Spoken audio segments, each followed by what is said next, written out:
الله أكبر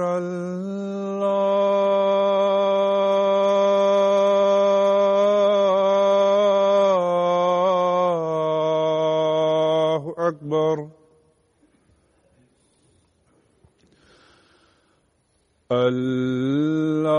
الله أكبر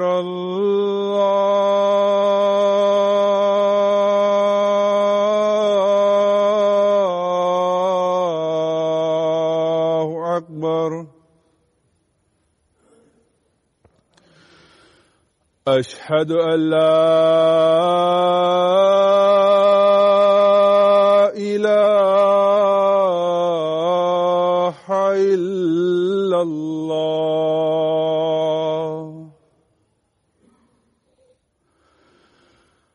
أشهد أن لا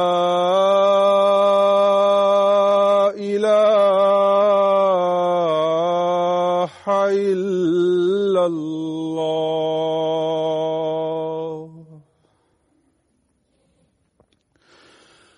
أشهد أن محمدًا رسول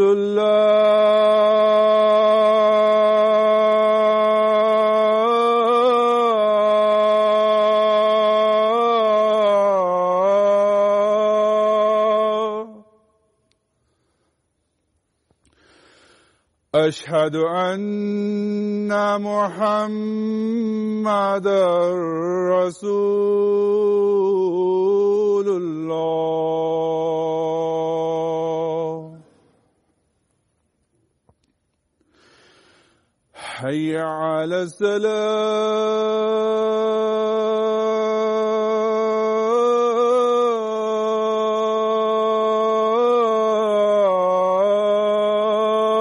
الصلاة حي على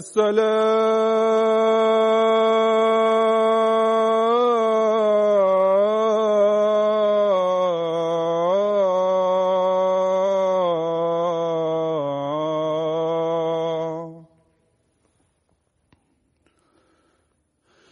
حي على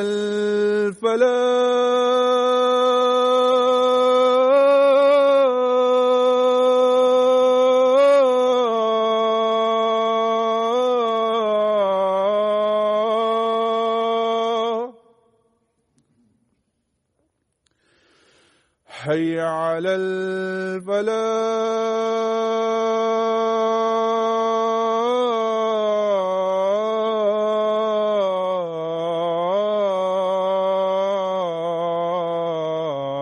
الفلاح الله أكبر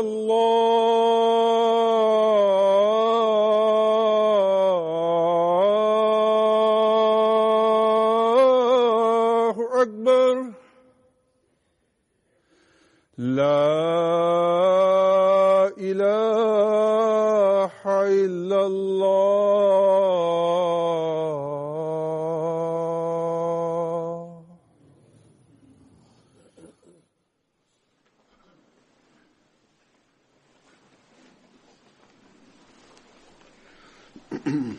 السلام عليكم ورحمة الله.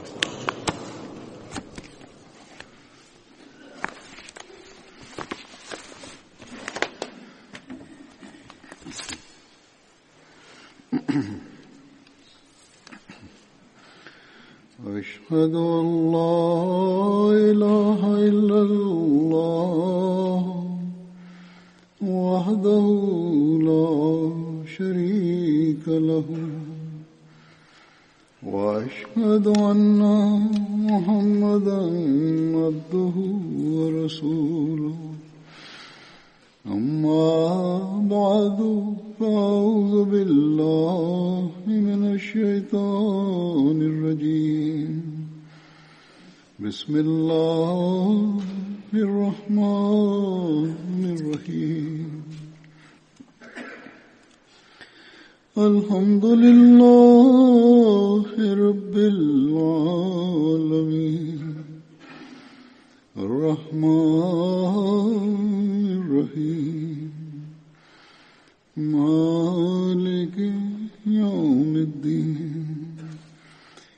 إياك نعبد وإياك نستعين اهدنا الصراط المستقيم صراط الذين أنعمت عليهم غير المغضوب عليهم ولا الضالين.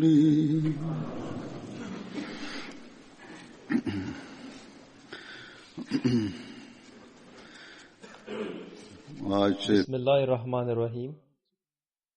Хузур говорит: сегодня я продолжу цикл своих пятничных проповедей на тему сподвижников, которые принимали участие в битве при Бадре. Первый сподвижник – это Хазрат Синан бин Аби Синан, да будет доволен им Аллах. Он был из племени Бану Асад, которое находилось в дружественных отношениях с племенем Бану Абд-Шамс.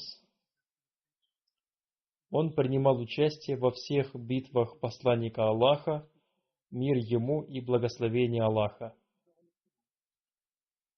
Существует разногласия относительно того, кто первым принес обет верности посланнику Аллаха, мир ему и благословение Аллаха, во время церемонии принесения обета верности Байту Резван. Некоторые говорят, что первый обет верности принес Хазрат Абдулла бин Умар. Другие говорят, что это был Хазрат Сальма аль-Аква. Однако, по мнению Вагди, это был Хазрат Синан бин Аби Синан. Некоторые думают, что это был отец Хазрата Синана. В истории ислама написано, что когда посланник Аллаха, мир ему и благословение Аллаха, начал принимать обет верности, Хазрат Синан протянул свою руку. Посланник Аллаха, мир ему и благословение Аллаха, спросил: «Ради чего ты приносишь обет верности?» Хазрат Синан бин Аби Синан сказал: «Ради того, что находится в вашем сердце». Посланник Аллаха, мир ему и благословение Аллаха, спросил: «Разве тебе известно, что находится в моем сердце?» Под влиянием посланника Аллаха, мир ему и благословение Аллаха, он ответил: «Я хочу обрести успех или стать мучеником». А затем все люди стали говорить, что желают принести обет верности так же, как и Хазрат Синан.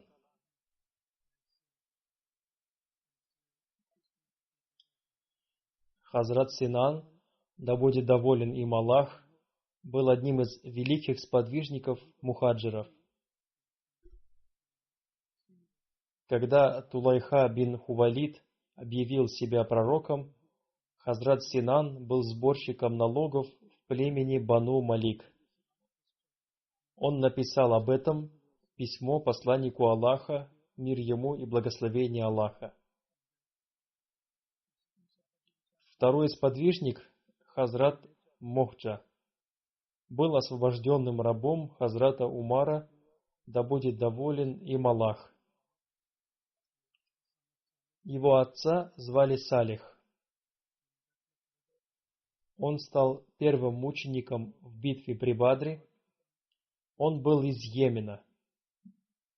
Он попал в плен и был доставлен к Хазрату Умару, да будет доволен им Аллах. Хазрат Умар, да будет доволен им Аллах, совершив большое благодеяние, освободил его. Он был одним из первых мухаджиров. Он принимал участие в битве при Бадре, и, как я уже сказал выше, он стал первым мучеником. Его уложили между двумя рядами. Его убил Амир бин Хазарми.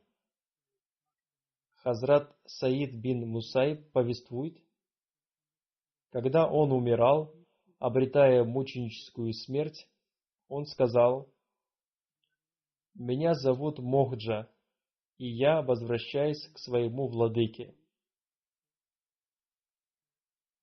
Хазрат Мохджа был среди тех сподвижников, в отношении которых Всевышний Аллах изрек: «И не прогоняй тех, которые взывают к владыке их утром и вечером, желая лика его». И сказали иудеи и христиане: «Мы сыны Аллаха и возлюбленные Его». Скажи: тогда почему наказывает Он вас за грехи ваши? Напротив, вы только смертные из тех, кого Он создал. Он прощает того, кого угодно Ему, и наказывает того, кого угодно Ему. И Аллаху принадлежит царство небес и земли, и того, что между ними, и к Нему возвращение. Кроме Него, в их число входили Хазрат Биляль, Хазрат Сухейб, Хазрат Амар, Хазрат Хабаб, Хазрат Удба бин Газван, Хазрат Аус бин Холи, Хазрат Амир бин Фухейра. Это не означает, не приведи Господь, что посланник Аллаха, мир ему и благословение Аллаха, прогонял бедных людей. Напротив, он проявлял к ним милость, любовь и уважение самым бесподобным образом. Об этом мы можем узнать из хадисов. В этом аяте содержится ответ для тех богатых людей, которые всегда желали больше уважения и чести.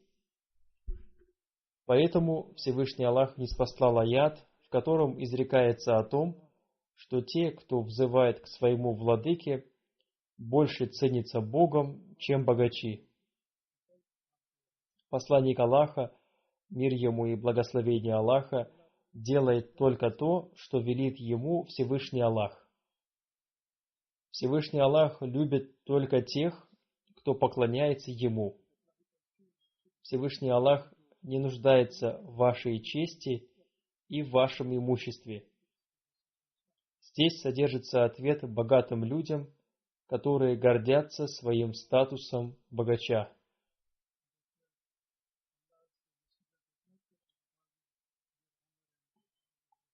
Был еще один сподвижник, Хазрат Амир бин Макляд. Его мать звали Амара бин Ханса.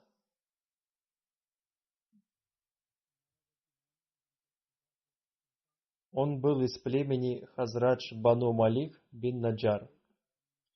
Он принимал участие в битвах при Бадре и обрел мученическую смерть в битве при Ухуде. Следующий сподвижник Хазрат Хатиб бин Амар бин Абд Кейс Абд Шамс. Он был известен по прозвищу Абу Хатиб. Он был из племени Бану Амир бин Люи. Его мать звали Хасма бин Харис бин Науфиль. Она была из племени Ашджа. Хазрат Сухейль бин Амар, Хазрат Сулейд бин Амар и Хазрат Закран бин Амар были его родными братьями. Амар бин Хатиб был его сыном. Его мать звали Войта бинт Аль-Кама. Он принял ислам посредством Хазрата Абу Бакра, да будет доволен им Аллах, до событий в Даре Аркам. Он совершил 2 переселения в Эфиопию и Медину. По некоторым данным, он был первым из тех, кто совершил переселение в Эфиопию. Когда он прибыл в Медину из Мекки, он остановился в доме Хазрата Джафа бин Абдуль-Мунзира. Он был братом Хазрата Абу Любаба бин Абдуль-Мунзира.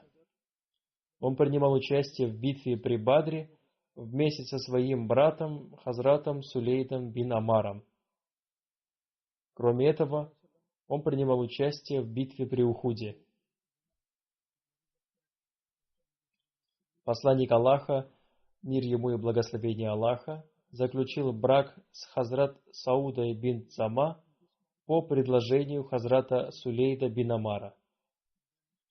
Некоторые говорят, что брак между ними был заключен по предложению Хазрата Абу Хатиба бин Амара. Свадебный дар был назначен в размере 400 дирхем. Подробности заключения этого брака можно узнать из книги Табакатуль Кубра. Первым мужем Хазрат Сауды был Хазрат Сакран бин Умар. Он был братом Хазрата Хатаба бин Амара. Хазрат Сакран бин Амар умер, возвращаясь из Эфиопии. После завершения идды, предписанного срока для вступления женщины в новый брак, посланник Аллаха, мир ему и благословение Аллаха, сделал предложение Хазрат Сауде. Хазрат Сауда, да будет доволен ею Аллах, ответила: на ваше усмотрение. Посланник Аллаха, мир ему и благословение Аллаха, сказал: назначь человека из своего племени, чтобы организовать наш брачный союз. Хазрат Сауда, да будет доволен ею Аллах, назначила Хазрата Хатиба бин Амара. Таким образом, Хазрат Хатиб организовал церемонию заключения брака посланника Аллаха, мир ему и благословение Аллаха. Хазрат Сауда была первой женщиной, на которой женился посланник Аллаха, мир ему и благословение Аллаха, после смерти Хазрат Хадиджи, да будет доволен ею Аллах. Хазрат Хатиб был участником принесения обета верности Байту Ризван. Следующий сподвижник – Хазрат Абу Хузейма бин Аус, да будет доволен им Аллах. Его мать звали Умра бин Масуд. Он был братом Хазрата Масуда бин Ауса. Он принимал участие в битве при Бадре, Ухуде, Хандаке и во всех других битвах посланника Аллаха, мир ему и благословение Всевышнего Аллаха. Он умер в период халифата Хазрата Усмана, да будет доволен им Аллах. Следующий сподвижник – Хазрат Тамим Мауля Хараш, да будет доволен им Аллах. Он был освобожденным рабом Тамима Ас-Хараша. Посланник Аллаха, мир ему и благословение Аллаха, сделал его побратимом Хазрата Хубаба бин Утбы, который тоже был освобожденным рабом. Он принял участие в битве при Бадре и Ухуде.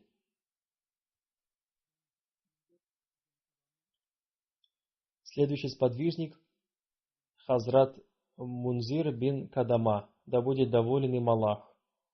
Он был из племени Бану Ганам. Он принял участие в битве при Бадре и Ухуде. Алам Вахди пишет, что он был назначен наблюдателем за военнопленными. Следующий сподвижник – Хазрат Харис бин Хатиб, да будет доволен им Аллах. Он был известен по прозвищу Абу Абдулла. Его мать звали Умма бинт Самат.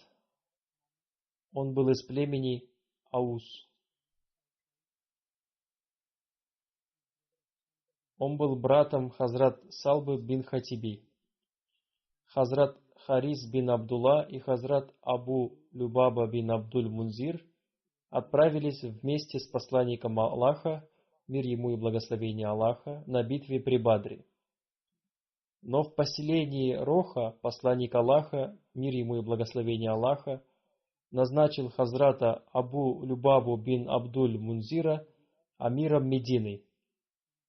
Хазрат Хариса бин Хатиба он назначил амиром племени Бану Амир бин Ауф и отправил их обратно в Медину. Однако посланник Аллаха, мир ему и благословение Аллаха, считал обоих этих сподвижников участниками битвы при Бадре, и он выделял им часть военных трофеев. Хазрат Харис бин Хатиб принимал участие в битве при Бадре Ухуде и Хандаке. Он был также участником принесения обета верности Байту-Резван. Посланник Аллаха, мир ему и благословение Аллаха, знал о намерениях Хазрата Хариса бин Хатиба принять участие в битве, тем не менее, он назначил его амиром Медины и отправил обратно. И он считал их участниками битвы при Бадре. В битве при Хайбаре один иудей выпустил стрелу прямо ему в голову, и таким образом он стал мучеником. Следующий сподвижник – Хазрат Салиба бин Зейд, да будет доволен им Аллах. Он был из племени Бану Хазрадж и принимал участие в битве при Бадре. Он был отцом Хазрата Сабита бин Аль-Джаза. Он был известен по прозвищу Аль-Джаза. Он был очень храбрым и имел крепкое сердце, поэтому получил прозвище Аль-Джаза. Аль-Джаза в переводе означает «крепкое дерево» или «крепкий ствол дерева». Одним словом, он был человеком с крепким сердцем, поэтому он и получил прозвище Аль-Джаза. И больше о нем нет повествований. Следующий сподвижник – Хазрат Укба бин Вахаб, да будет доволен им Аллах. Его называли Ибн Аби Вахаб. Он был из племени Бану Абдушамс, которое состояло в дружеских отношениях с племенем Абд-Манаф. Он принимал участие в битве при Бадре, Ухуде, Хандаке и во всех других битвах вместе с посланником Аллаха, мир ему и благословение Аллаха. Однажды в Медине к посланнику Аллаха, мир ему и благословение Аллаха, прибыла делегация иудеев. И посланник Аллаха, мир ему и благословение Аллаха, проповедовал им. Однако они отказались принять его учение и проявили по отношению к нему грубость и выразили порицание. Некоторые сподвижники, находящиеся в тот момент там, очень рассердились, и среди них был и Хазрат Укба бин Вахаб. Повествуется, как однажды к посланнику Аллаха, мир ему и благословение Аллаха, пришли Науман бин Аза, Бари бин Амар и Ашаз бин Ади. Посланник Аллаха, мир ему и благословение Аллаха, побеседовал с ними и призвал их ко Всевышнему Аллаху и к исламу.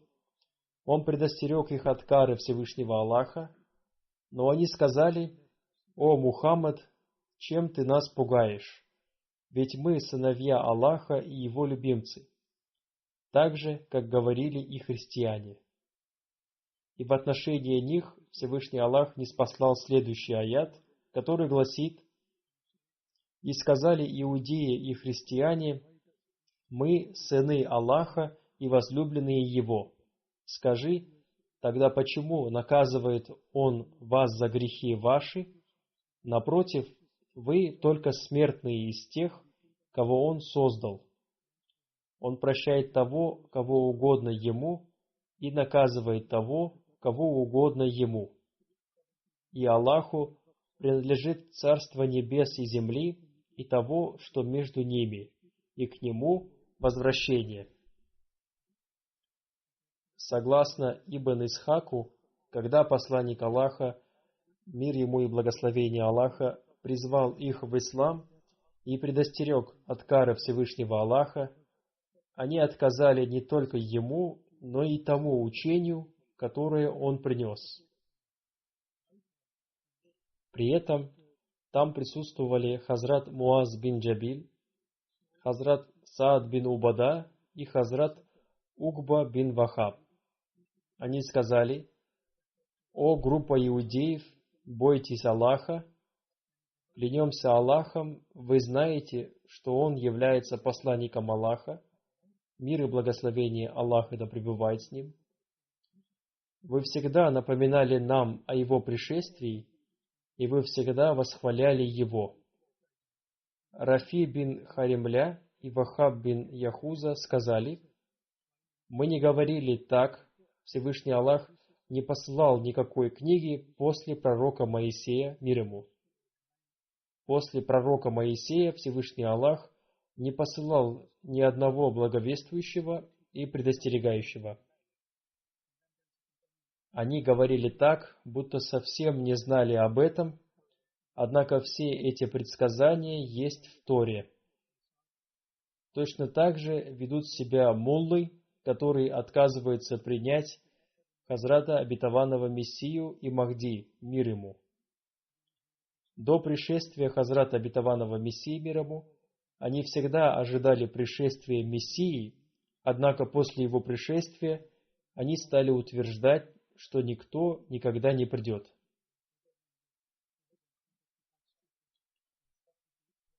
Еще один сподвижник, Хазрат Хабиб бин Асвад, да будет доволен им Аллах. Он был освобожденным рабом из племени Бану Харам. Он принимал участие в битве при Бадре и Ухуде. Он не имел детей и известен по прозвищу Хубейб. Следующий сподвижник, Хазрат Хусейма Ансари, да будет доволен им Аллах. Он был из племени Бану Азджа, которое состояло в дружеских отношениях с племенем Бану Ганам бин Малик бин Наджар.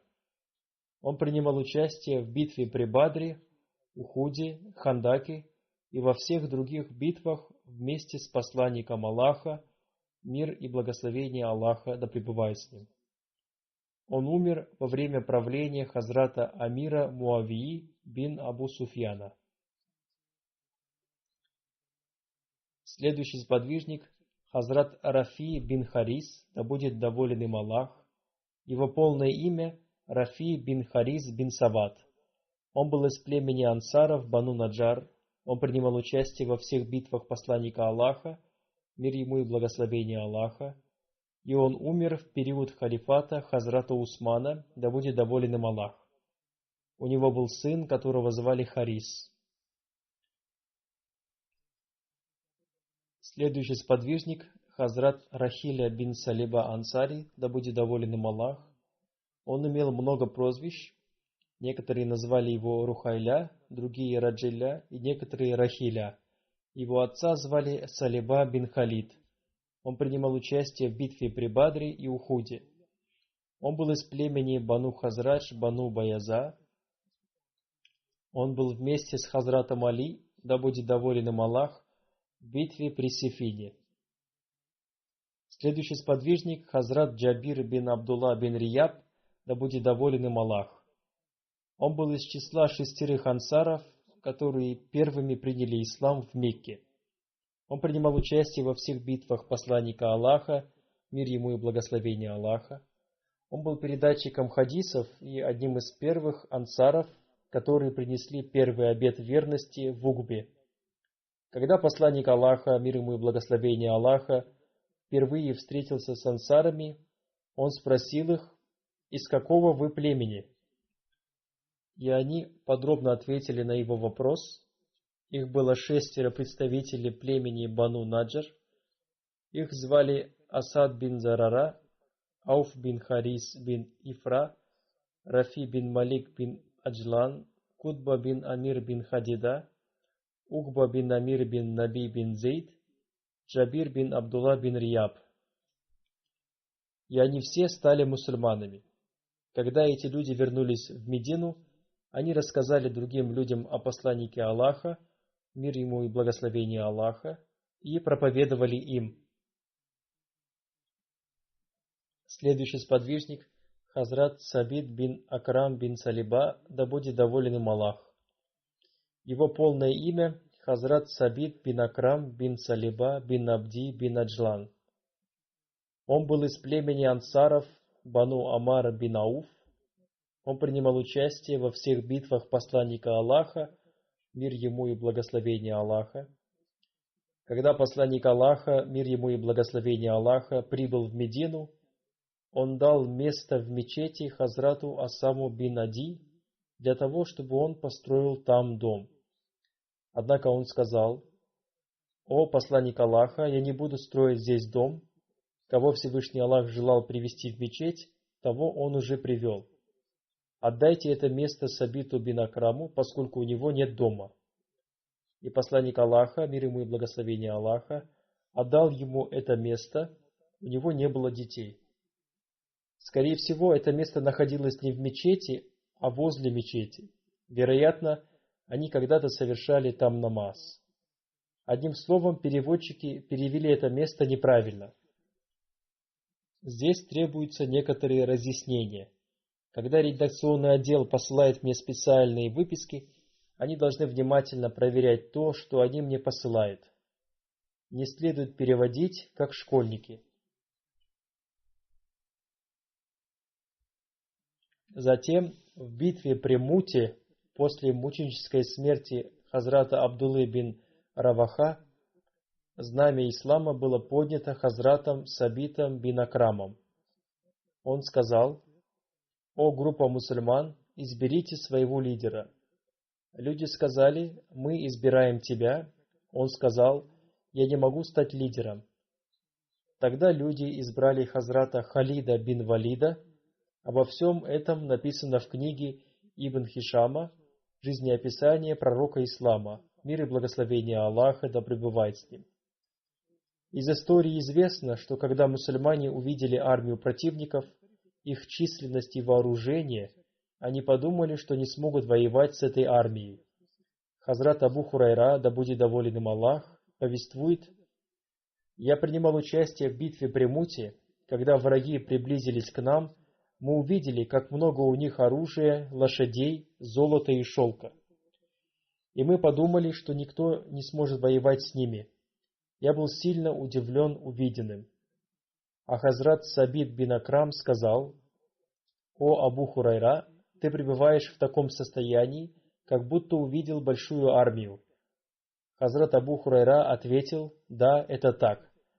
На это Хазрат Сабит сказал: «Ты не был с нами в битве при Бадре. Мы победили в ней не количеством, а благодаря благословению Всевышнего Аллаха. Так же будет и здесь». В период халифата Хазрата Абу Бакра, да будет доволен им Аллах, он вместе с Хазратом Халидом бин Валидом отправился на войну с вероотступниками. Хазрат Халид бин Валид не нападал, если слышал азан. Но если он не слышал азана, он сразу же совершал нападение. Достигнув поселения Бадах, он отправил Хазрата Акаша бин Мухсина и Хазрата Сабита бин Акрама в разведку. Они оба были верхом на лошадях. Лошадь Хазрата Акаша звали Ильзрам, а лошадь Хазрата Сабита – Мухбар. В пути они встретились с Тулайхой и его братом Сальмой. Они тоже выехали на разведку от своей армии. Тулайха вышел на поединок с Хазратом Укашей, а Сальма вступил в бой с Хазратом Сабитом, и они убили обоих сподвижников. Существует еще одно повествование. Абу Вакид Лисви повествует: «У нас было 200 всадников, и ими руководил Зейд бин Хатаб. По дороге мы увидели мучеников Хазрата Сабита и Хазрата Укаша, и нам было очень жаль их. Хазрат Халид и остальные мусульмане были позади нас. Мы стояли и ждали их. Когда подъехал Хазрат бин Валид, по его приказу мы похоронили обоих сподвижников в их окровавленной одежде».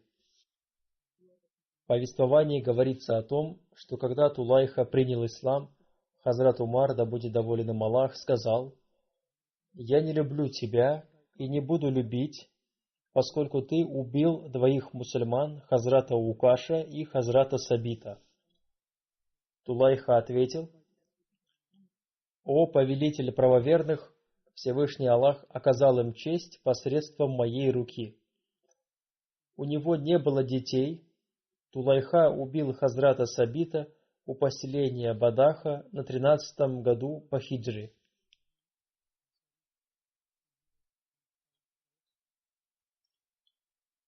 Следующий сподвижник – Хазрат Сальма бин Саляма, да будет доволен им Аллах. Он был ансаром из племени Ауз Бану Ашар.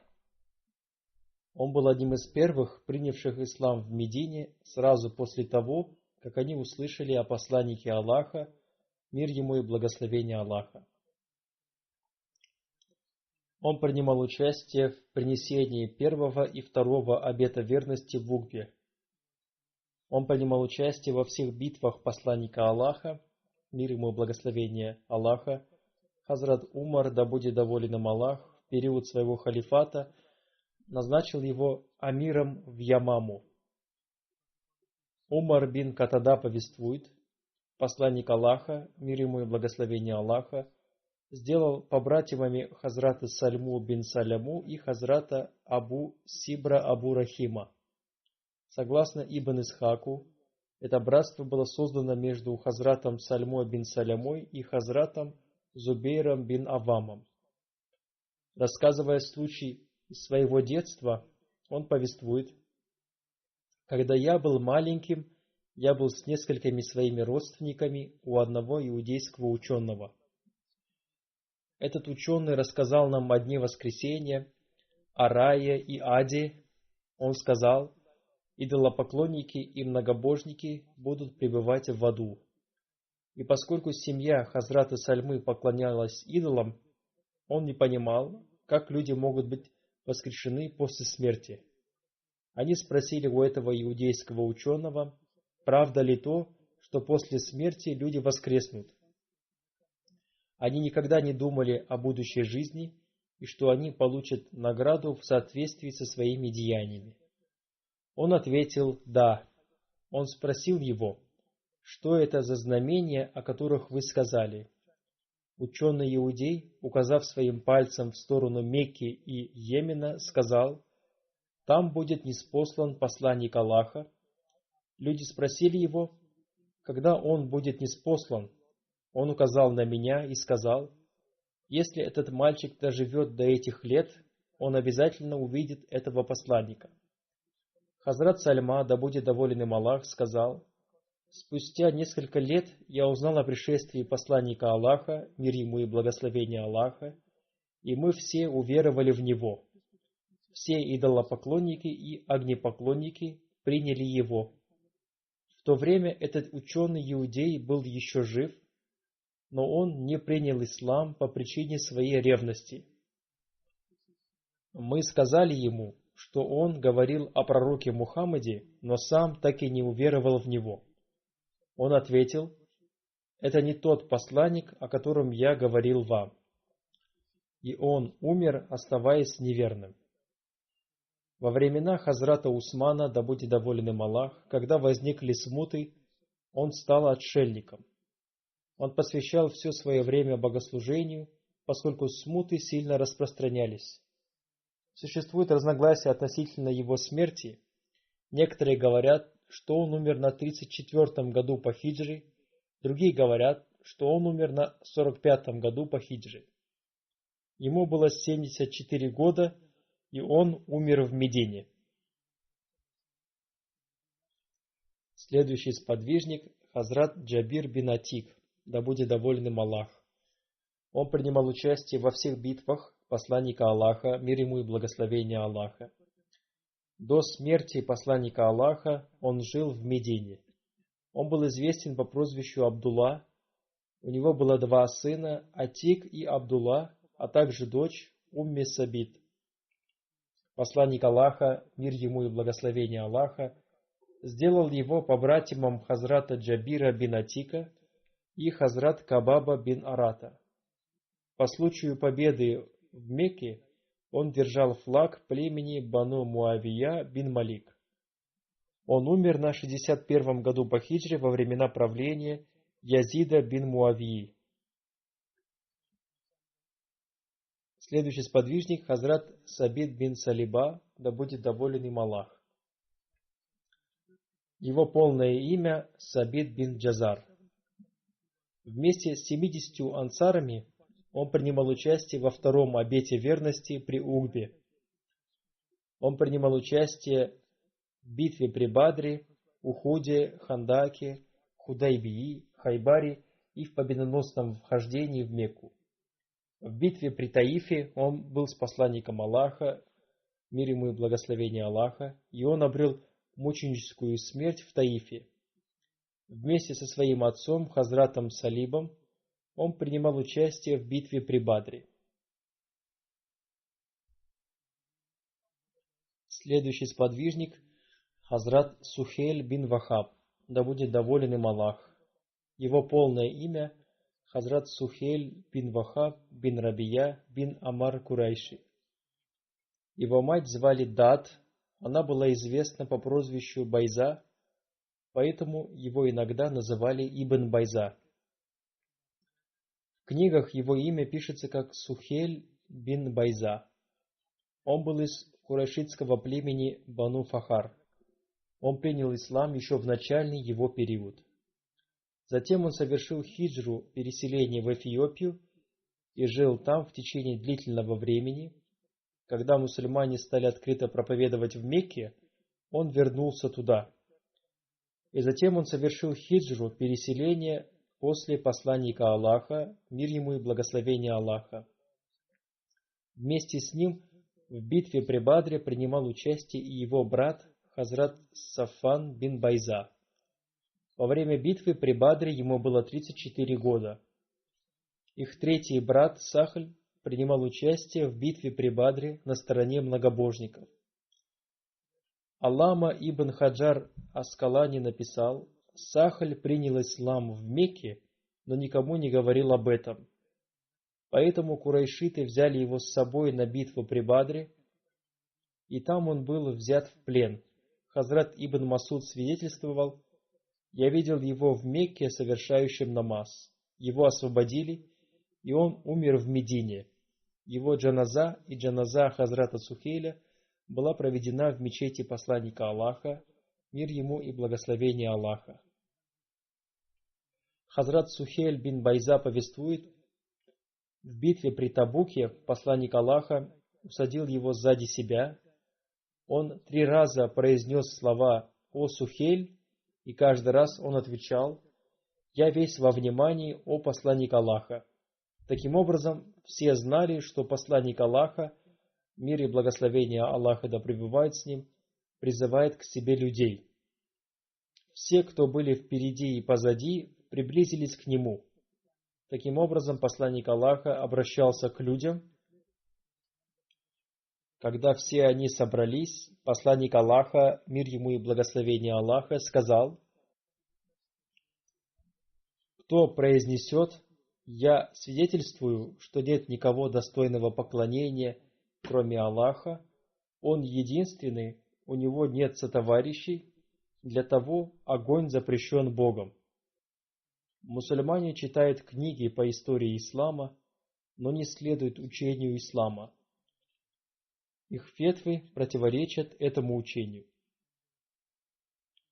Хазрат Анас, да будет доволен им Аллах, повествует, что до ниспослания аятов о запрете всего опьяняющего мы не употребляли никаких алкогольных напитков, кроме фазиха, финикового вина. Однажды я пил вино вместе с другими людьми, и в этот момент пришел человек и сказал: «Пришла весть». Его спросили, что за весть. Он сказал: «С сегодняшнего дня вино становится запретным».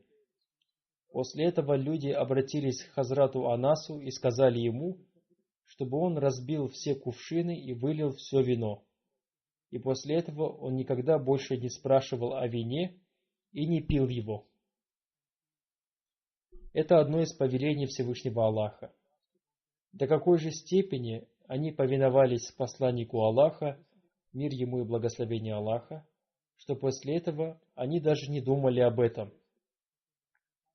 Еще в одном хадисе повествуется о том, что во время введения запрета на вино Хазрат Талха вместе с Хазратом Абу Даджана и Хазратом Сухейлем бин Байза пили вино. И они также вылили все имеющееся у них вино. Он умер на 9-м году хиджры после возвращения с битвы при Табуке. Посланник Аллаха, мир ему и благословение Аллаха, провел его джаназу, заупокойную молитву в мечети пророка. Он не имел детей. Хазрат Ибад бин Абдулла бин Зубейр повествует, Хазрат Айша, да будет доволен ею Аллах, сказала: «Занесите тело покойного Хазрата Саада бин Аби Вакаса в мечеть, чтобы и она приняла участие в его заупокойной молитве». Люди удивились словам Хазрата Айши.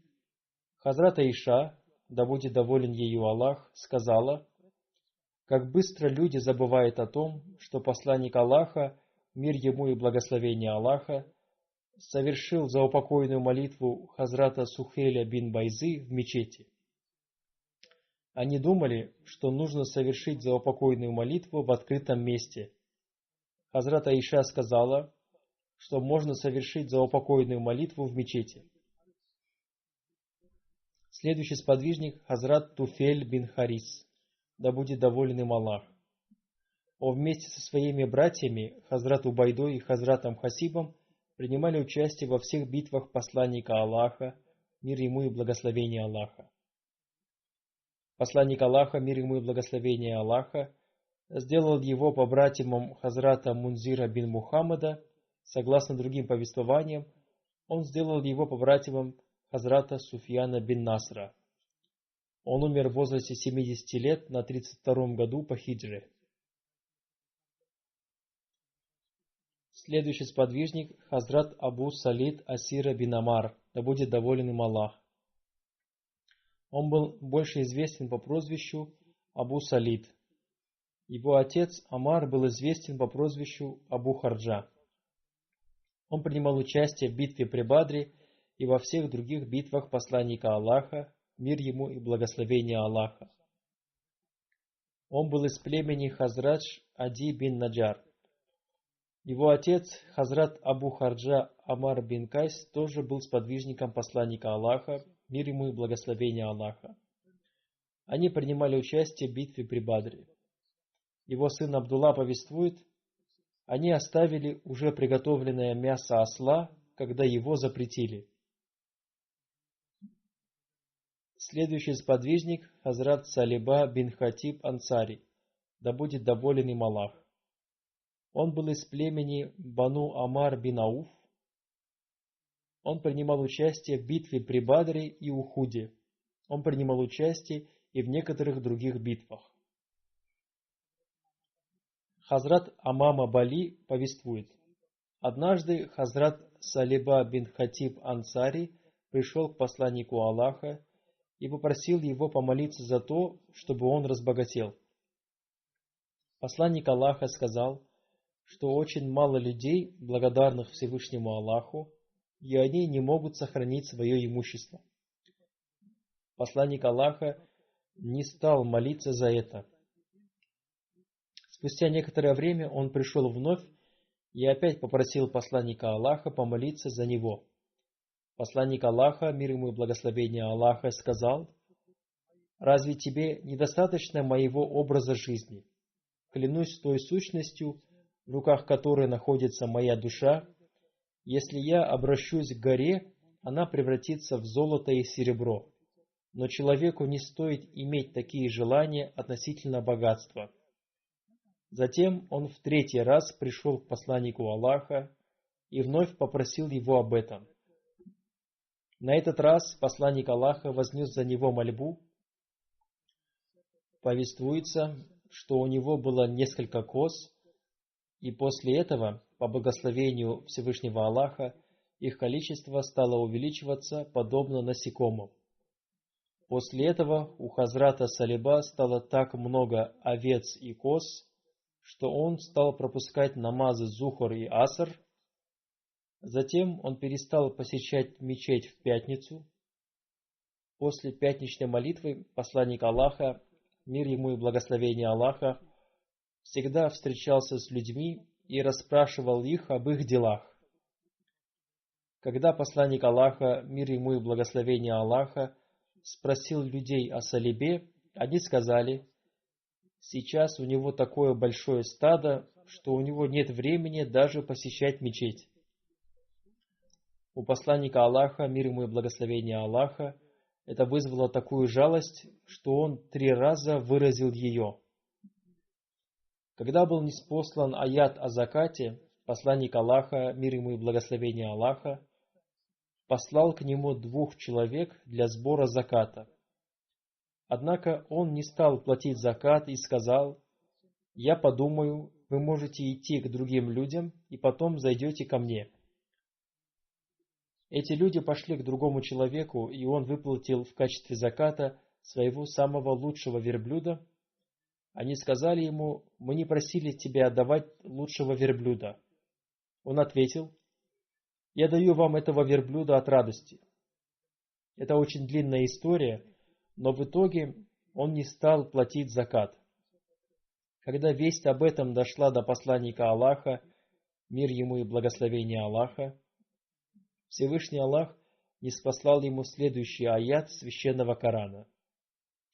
«И есть среди них и такие, которые дали обет Аллаху. Если Он дарует нам из милости Своей, то мы непременно будем раздавать милостыню, и мы непременно будем из праведных». И когда Он даровал им из Своей милости, они стали скупиться на это и отвернулись, будучи отвращающимися. И Он наказал их, сопроводив лицемерием сердца их до дня, когда они встретят Его, за то, что нарушили они пред Аллахом то, что обещали Ему, и за то, что они лгали. В это время рядом с посланником Аллаха, мир и благословение Аллаха да пребывает с ним, находился один из его родственников, который затем пришел к Салибе и сказал: «Очень жаль тебя, ведь Всевышний Аллах ниспослал в отношении тебя аят». После этого Салиба пришел к посланнику Аллаха, мир ему и благословение Аллаха, и попросил принять его закат.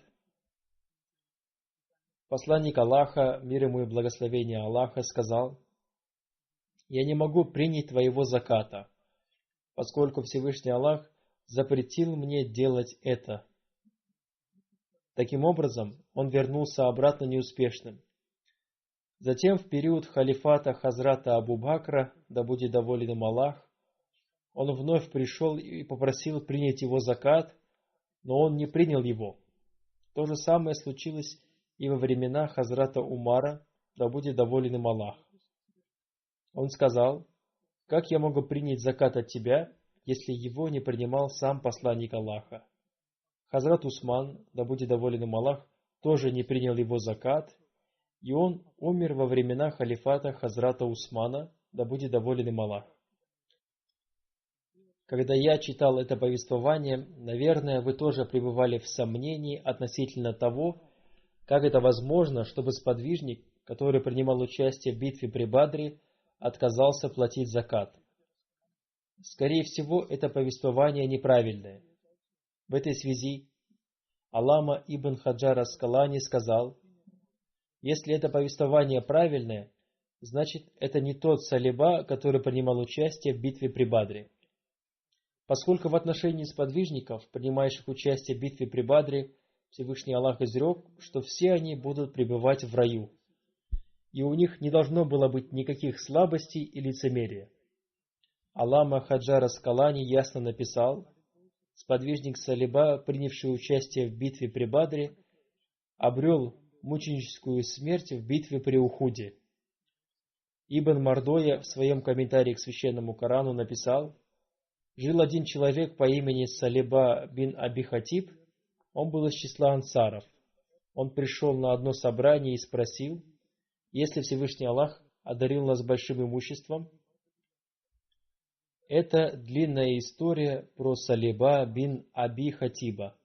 Сподвижника, который принимал участие в битве при Бадре, звали Салиба бин Хатиб без приставки Аби.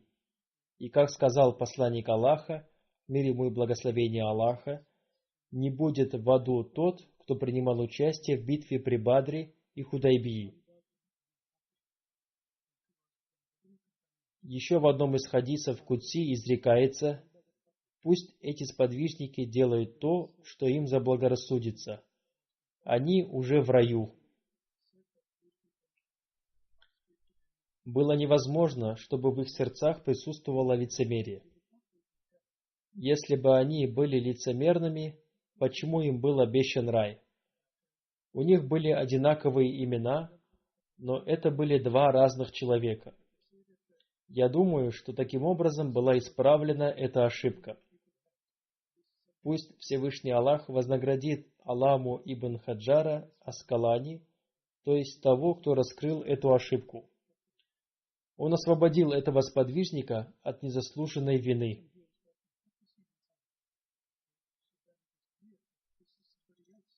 Следующий сподвижник – Хазрат Саад бин Усман бин Халда Ансари, да будет доволен им Аллах.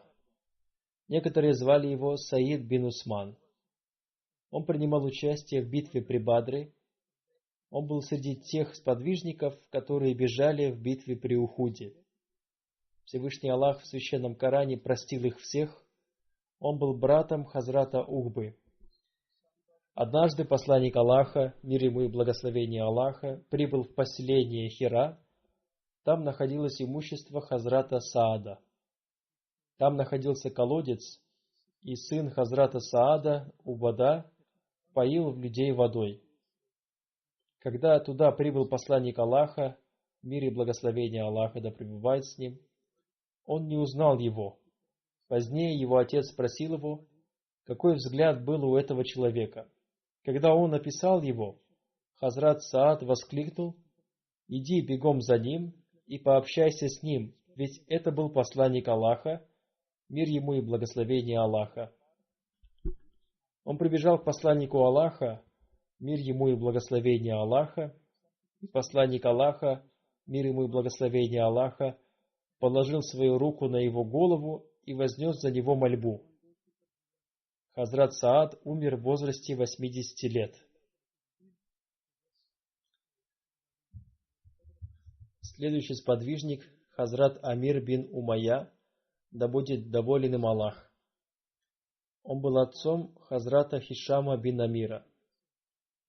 Он принимал участие в битве при Бадре и обрел мученическую смерть в битве при Ухуде. Он был из племени Бану Ади бин Наджар. Хазрат Хишам бин Амир повествует: во время похорон мучеников Ухуда посланник Аллаха, мир ему и благословение Аллаха, сказал: «Копайте землю пошире, хороните первым того, кто больше всех знал священный Коран. И мой отец был первым, кого похоронили». Однажды, когда сын Хазрата Амира, Хишам бин Амир, пришел к Хазрат Аише, да будет доволен ею Аллах, она сказала, каким хорошим человеком он был, но очень жаль, что у него не было потомства. Следующий сподвижник – Хазрат Амар бин Аби Сара, да будет доволен им Аллах. Аллама Вахди называл его Муамар бин Аби Сара. Он был из племени Бану Харис бин Фахр. Он был известен по прозвищу Абу Саид. Он умер на 30-м году по хиджре в период халифата Хазрата Усмана, да будет доволен им Аллах. Его брат Хазрат Вахаб бин Аби Сара был из числа мухаджиров Эфиопии. Оба брата принимали участие во всех битвах посланника Аллаха, мир ему и благословение Аллаха. У него не было потомства. После переселения в Медину он остановился в доме Хазрата Кальсуна бин Хадама.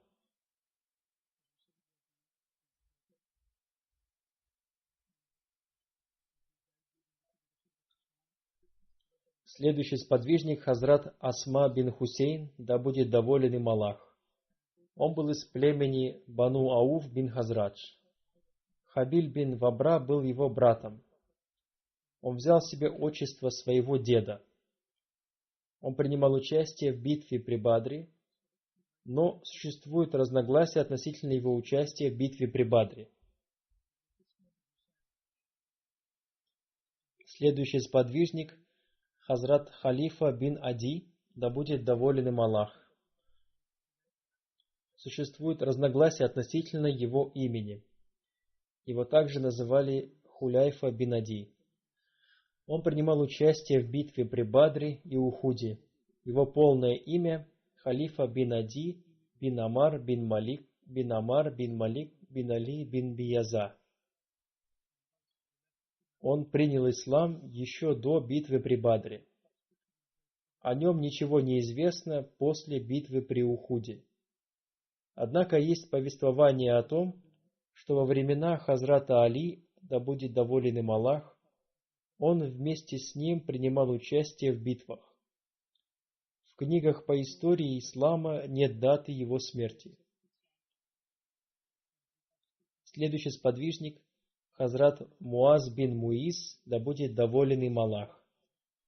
Он обрел мученическую смерть возле колодца Маун. Его отца звали Найс. Он был из племени Хазрадж Зарки. Согласно некоторым повествованиям, он принимал участие в битве при Бадре и Ухуде. Существует повествование, в котором сказано, что он получил ранение в битве при Бадре и умер из-за этого ранения. Его брат Хазрат Аис бин Муиз также принимал участие в битве при Бадре. После заключения Худайбийского договора, когда Айния бин Хисан напал на стадо верблюдов посланника Аллаха, мир ему и благословение Аллаха, он убил человека, который пас этих верблюдов, и забрал его жену с собой. Посланник Аллаха, мир ему и благословение Аллаха, послал за ним 8 всадников. Среди них был и Хазрат Муаз бин Муиз. В другом повествовании сказано, что среди них был и Хазрат Абу Аяш. Прежде чем послать этих всадников, посланник Аллаха, мир ему и благословение Аллаха, попросил Абу Аяша отдать свою лошадь тому, кто является лучшим наездником, чем он. Но Абу Аяш ответил: «Я самый лучший». Повествуется, что он упал с лошади, не проехав и 50 метров. Абу Аяш повествует: «Я очень переживал в связи со словами посланника Аллаха, мир ему и благословение Аллаха, отдать свою лошадь тому, кто лучше меня. И я сказал, что я являюсь самым лучшим наездником». По мнению Бану Зарика, посланник Аллаха, мир ему и благословение Аллаха, отдал лошадь Аяша Муазу бин Муизу или Айс бин Муизу. Следующий сподвижник – Хазрат Саад бин Зейд аль-Ашари, да будет доволен им Аллах. Он был из племени Бану Абдуль-Ашар. Он принял участие в битве при Бадре. Некоторые считают, что он принимал участие в церемонии принесения обета верности в Ухбе. Он принимал участие во всех битвах посланника Аллаха, мир ему и благословение Аллаха.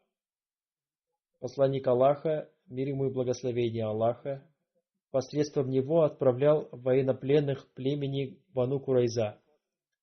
Взамен они взяли у них лошадей и оружие. Существует повествование, что Хазрат Саад бин Зейд подарил посланнику Аллаха, мир ему и благословение Аллаха, меч из Наджрана.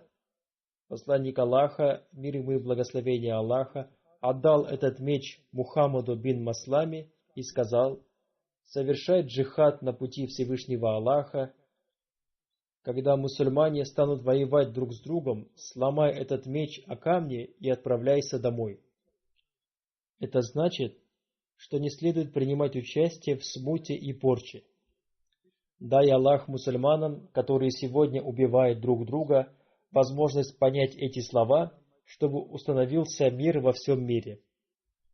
Пусть Всевышний Аллах дарует этим сподвижникам высокие степени в раю, пусть Всевышний Аллах дарует нам возможность совершать благие деяния и пожертвовать своей жизни на пути Всевышнего Аллаха с искренностью.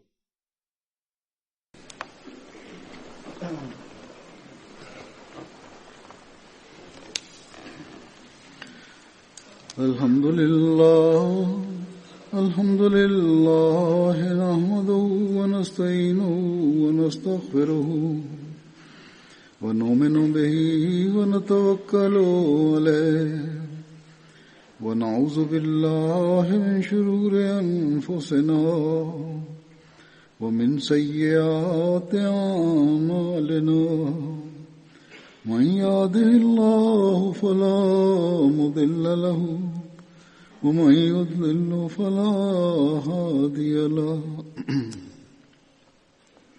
ونشهد أن لا إله إلا الله ونشهد أن محمدا عبده ورسوله عباد الله رحمكم الله إن الله يأمر بالعدل والإحسان وإيتاء ذي القربى وينهى عن الفحشاء والمنكر والبغي يعظكم لعلكم تذكرون اذكروا الله يذكركم وادعوه يستجب لكم ولذكر الله أكبر